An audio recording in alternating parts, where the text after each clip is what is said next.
Hello, my name is Isaiah Fallon, and this is my pitch for my screenplay project titled The HNIC. It is sectioned off here in part one, part two, and part one, first half of part two, and in the final box, it's second half of act two and act three. We will start with Act 1. The movie is going to open up with a fight between our mass protagonist Hiru and a man named Cage.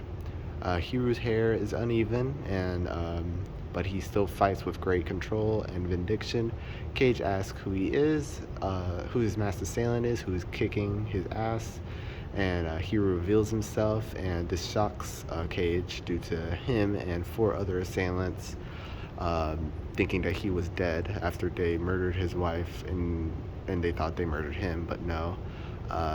Cage is able to fire hidden explosives at him, but this is where Hiru reveals his power of his prosthetic, his spirit prosthetic that I like to call it, that was given to him by his dead wife. And in the second part of Act One, after killing Cage, there's going to be a long one-take fight scene that's going to be kind of similar to or take inspiration from the one takes that are in shows like Daredevil and movies like The Kingsman, and that'll be like kind of a cool way to like do the intro credits and stuff like that, and just set the tone for like what the viewer is gonna expect to see and get themselves into. The part three, Hiru is gonna take a ride on the bus back, and this is where we're first gonna be introduced to his wife Jade, who is since been murdered, and who he's on a large revenge quest to avenge his wife.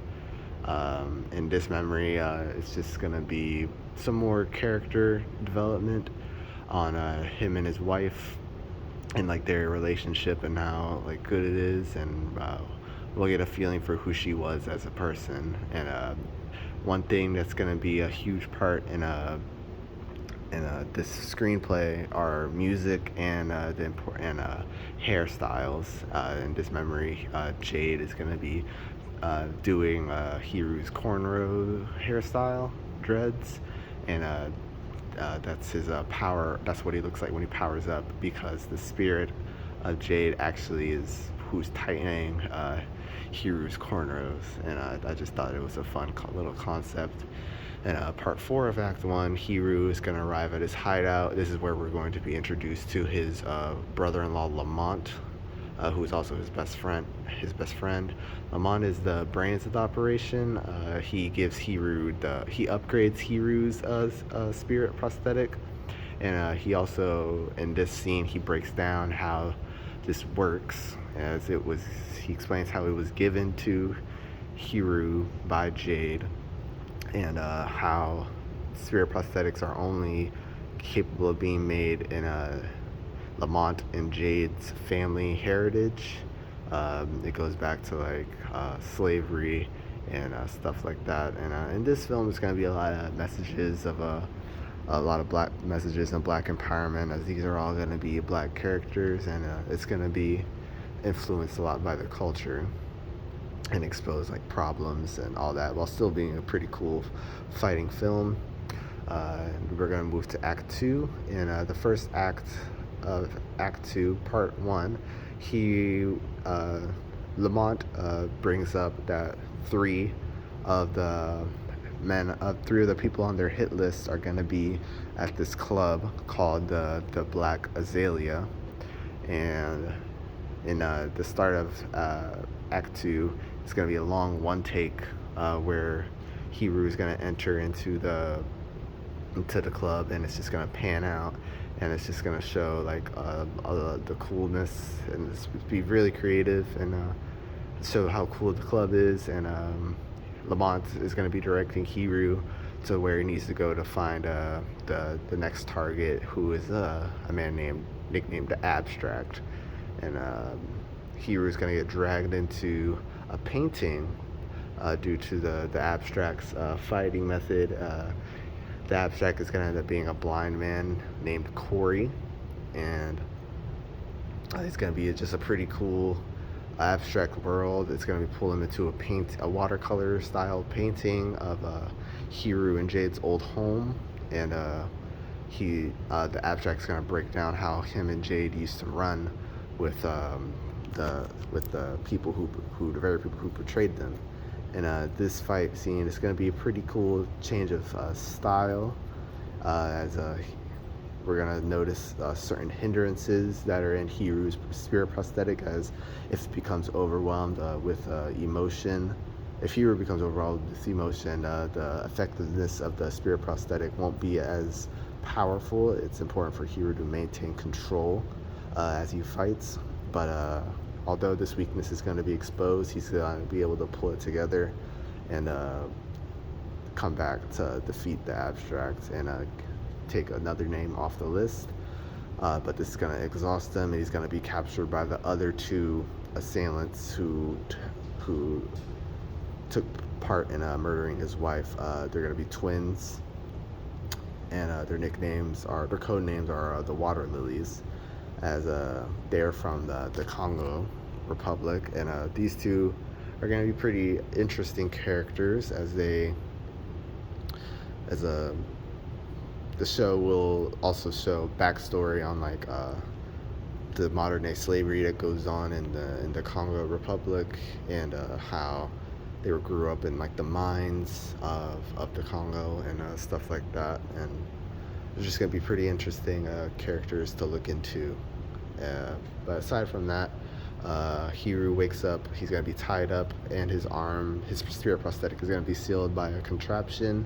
And then he's gonna meet the twins, and they discuss their backstory and what happened to Jade and what they attempted to do to Hiru was necessary, as Jade was carrying a darker form of the family power that, if unleashed, had to be would cause a great threat to the system of the way things work in the criminal underworld.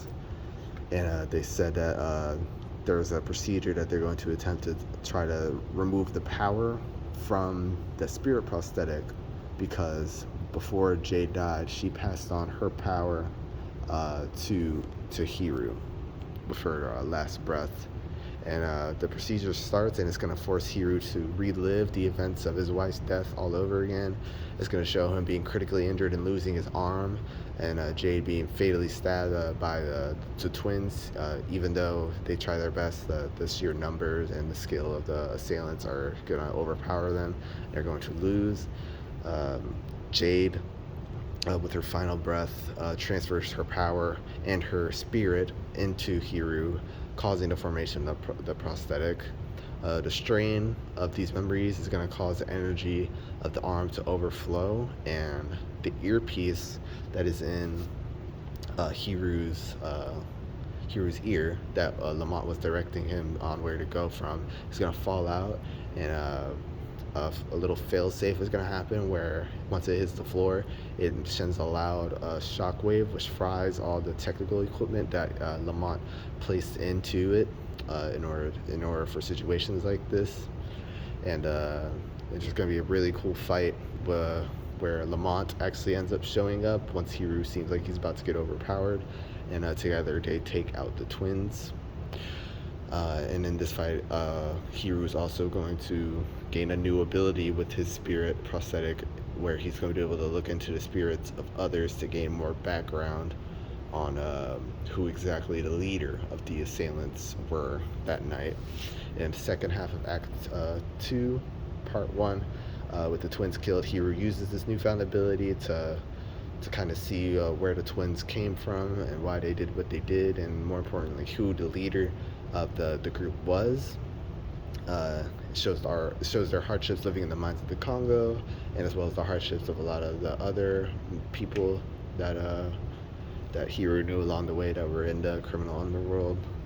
And it shows how it shows the identity of the final assailant and the leader who saved the twins from their predicament, and the one who ultimately took part in leading the hit against Jade and Hiru.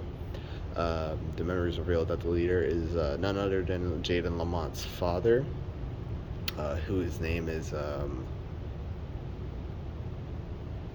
his code name is the Mamba.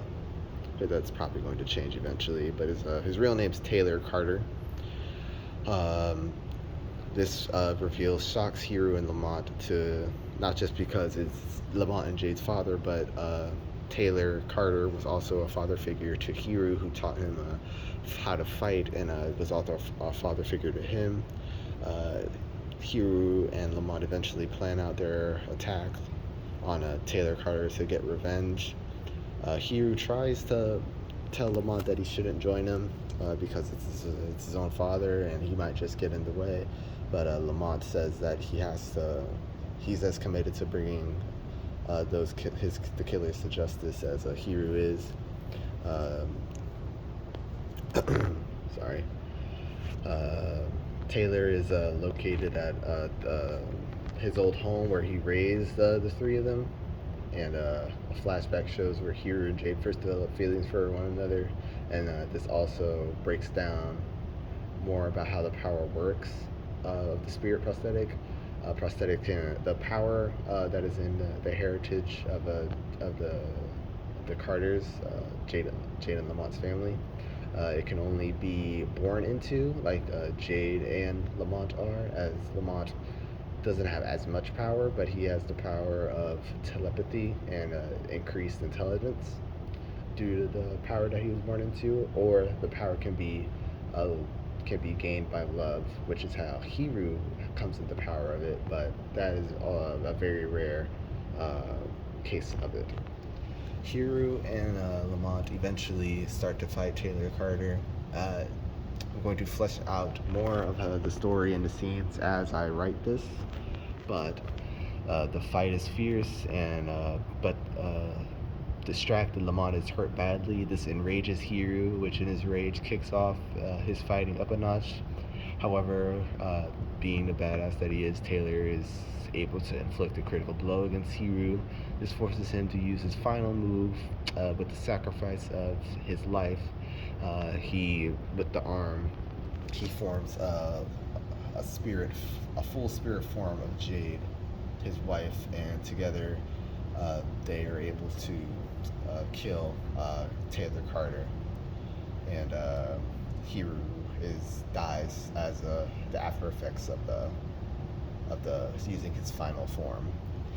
And Lamont recovers from his wounds, and he ends up actually taking over the streets and tries to fix them up like Hiru and Jade had always wanted to.